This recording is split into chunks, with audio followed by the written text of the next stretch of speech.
Class, we are beginning today's class about sorting.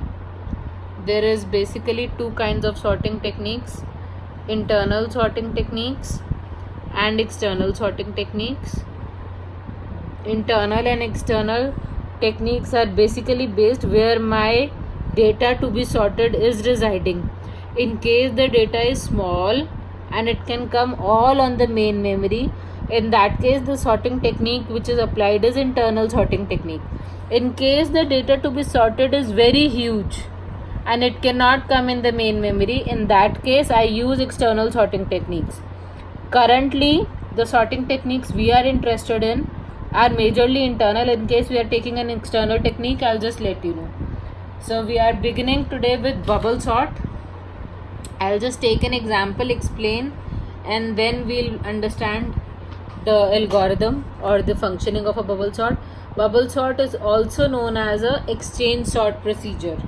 What do I basically do in this kind of sorting technique is, I'm just taking a random example for you all.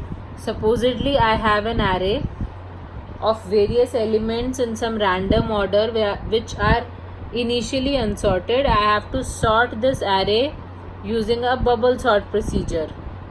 Now in that case, what happens in a bubble sort procedure is, exchange sort or bubble sort is, I compare the first element with the second element. In case the first element is small, I swap the two values. In case the first element is large, I swap the two values. Since 43 is greater than 10, I need to swap.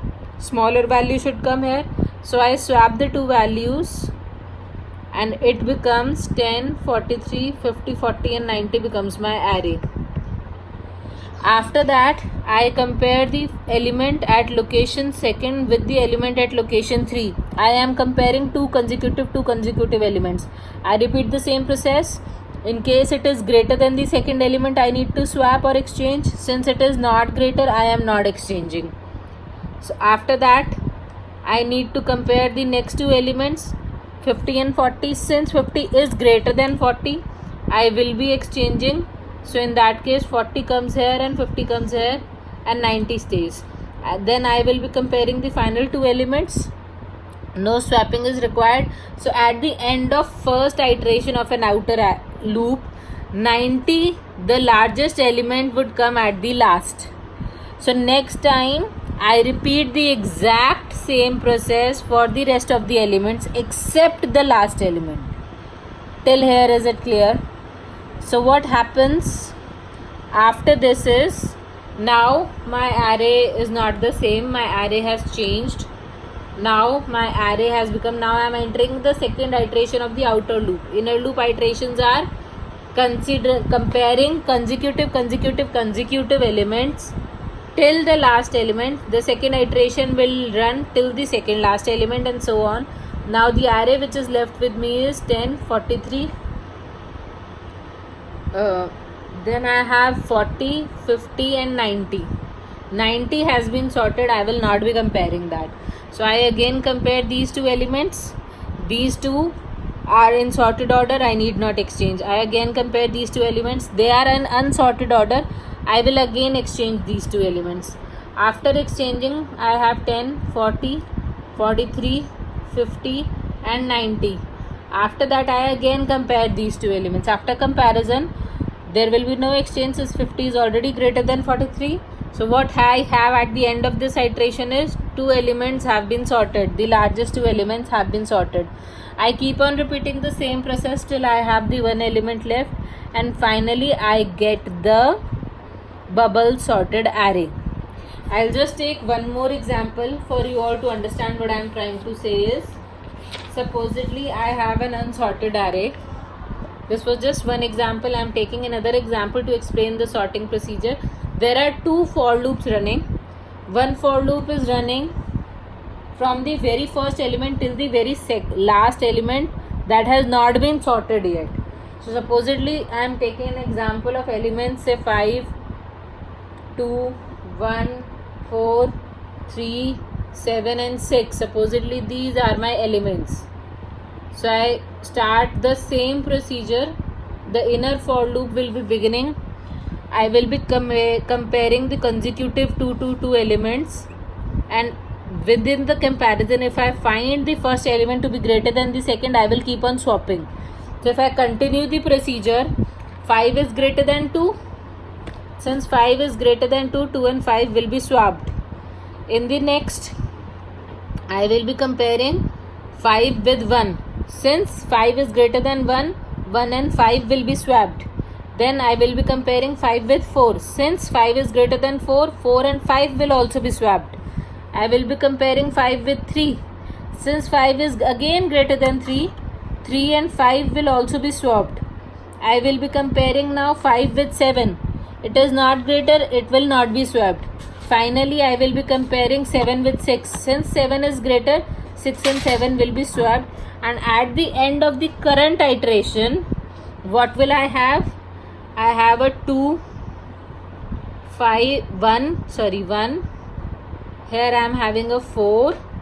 Here I have a 3, a 5, a 6 and a 7 at the end of the first iteration.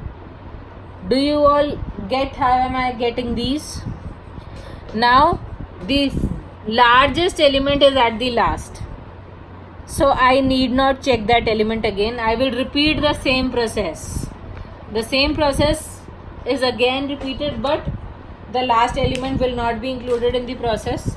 I check whether 2 is greater than 1. Yes, I need to swap 1, 2. The rest of the array remains the same. I again check is 2 greater than 4. No, I need not swap. The array remains the same. Again I check is 4 greater than 3. Yes, I will be swapping. The array changes.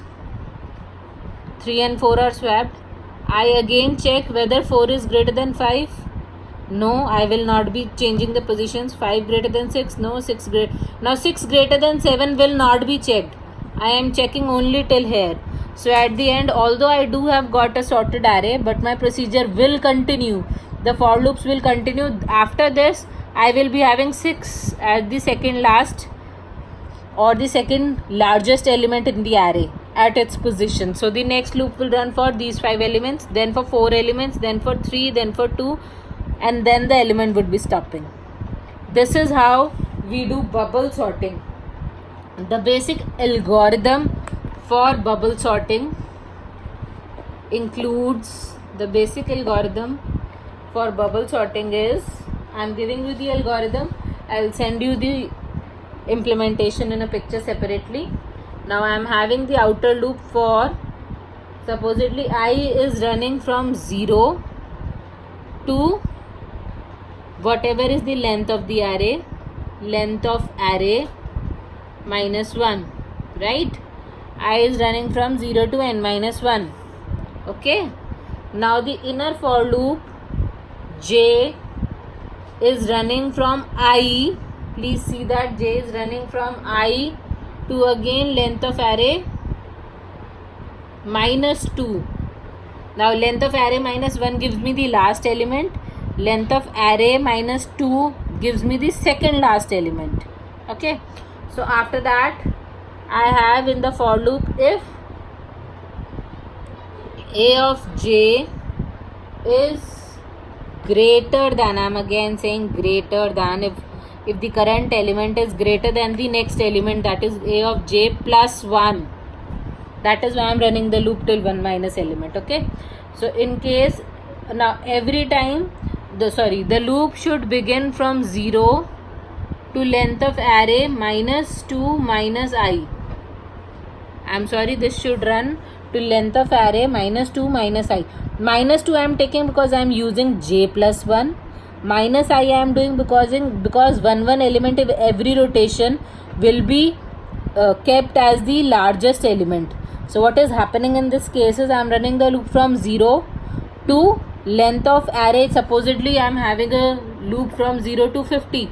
So technically it is 0 to 49 for 50 elements. So for length of array to be 50, the outer loop is running from 0 to 49. The inner loop initially is running from 0 to 48 because I will be checking the 49th element by j plus 1. So I am running it till minus 2 and minus I initially is 0. So if a of j is greater than a of j plus 1, in that case I need to swap. So if I am having a temporary variable, that becomes a of j. A of j becomes a of j plus 1, and a of j plus 1 becomes temp. And I keep on repeating the procedure for all the elements till my loop is over. This is how I am able to achieve bubble sorting algorithm.